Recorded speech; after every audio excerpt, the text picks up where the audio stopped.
Construisons maintenant notre formulaire en tant que tel.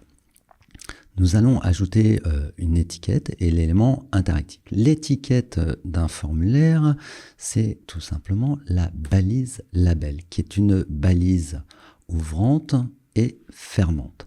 À l'intérieur, vous allez écrire l'intitulé du champ de formulaire. Là, nous allons tout simplement faire le nom. Ok, j'enregistre, vous voyez donc le label apparaître.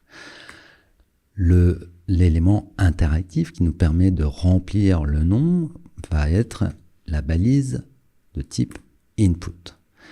Regardez, je viens de taper la balise input avec Sublime Text qui me propose l'autocomplétion et c'est une balise auto-fermante. Regardez, nous avons une balise ouvrante avec deux attributs et elle se ferme directement.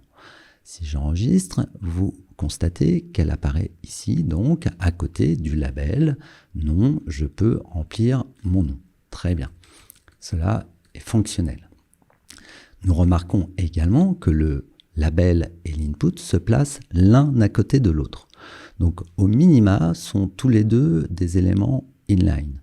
On verra dans la partie CSS qui est un élément inline et qui est finalement un élément inline block. Pour rendre explicite notre label et notre input, nous avons des attributs supplémentaires que nous pouvons ajouter. C'est-à-dire que si je rajoute un attribut fort et un attribut identifiant sur mon label et mon input, lorsque je vais cliquer sur le nom, ici, sur le label nom, il va m'activer le champ de formulaire.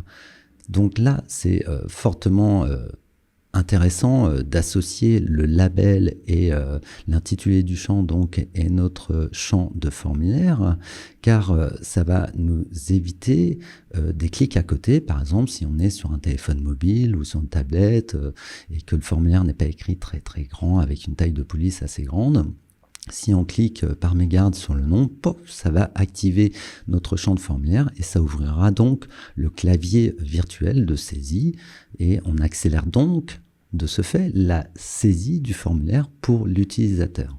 Donc pour que le label soit explicite, nous devons lui mettre un attribut fort. Fort et sur l'élément input, nous devons lui mettre un identifiant. Un identifiant, donc ici, je vais tout simplement le nommer nom, puisque ça sera le type de valeur qu'il va recevoir. Et si on veut que l'identifiant communique avec le label correctement quand on clique sur le label, il faut le nommer de la même manière. Donc attention, si vous mettez une majuscule, mettez également une majuscule sur l'identifiant. Je rafraîchis, j'enregistre et je rafraîchis. Je clique sur le label nom, vous constaterez que mon champ de saisie s'est directement placé dans l'input de formulaire correspondant. Voyons maintenant à quoi correspond le type et le name, les deux autres attributs qui ont été proposés par Sublime Text.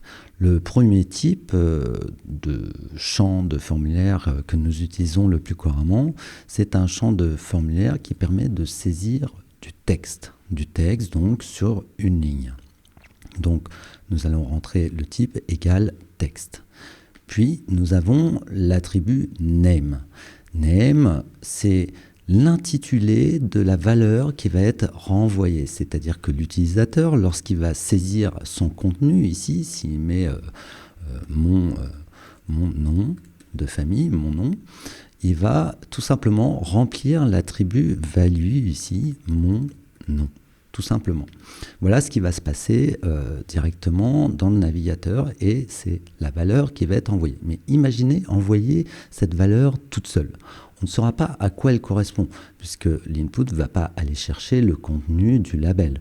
Donc pour indiquer que cette valeur qui est envoyée correspond au nom, vous l'indiquez dans l'attribut name. Donc ici, nous allons mettre par exemple en anglais last name, c'est le nom de famille. Donc le nom, la valeur, la value, ici, il ne faut jamais la renseigner, bien évidemment, dans un formulaire.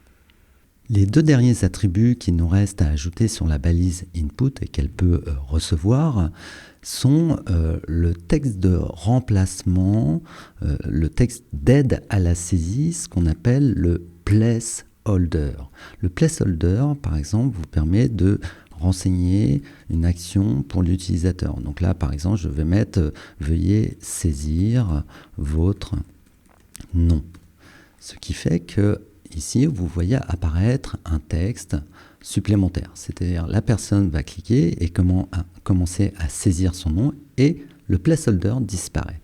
Donc à ne pas confondre, attention, avec la value, le nombre de formulaires que nous voyons encore aujourd'hui sur le web où vous avez une instruction comme ça et vous cliquez dedans, vous commencez à saisir et vous faites « Ah mince !»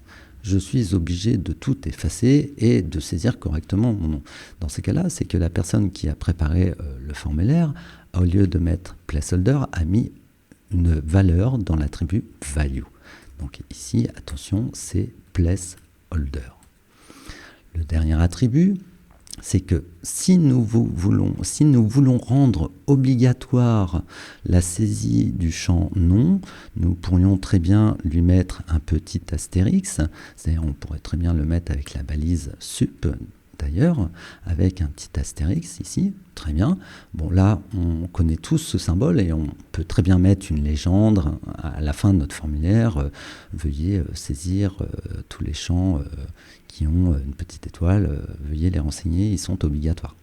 Donc très bien, mais là, en aucun cas, nous avons rendu le champ obligatoire, c'est-à-dire nous avons indiqué à l'utilisateur très bien, mais ce n'est pas fonctionnel. Donc le dernier attribut qui nous manque pour que ça soit obligatoire, c'est l'attribut required.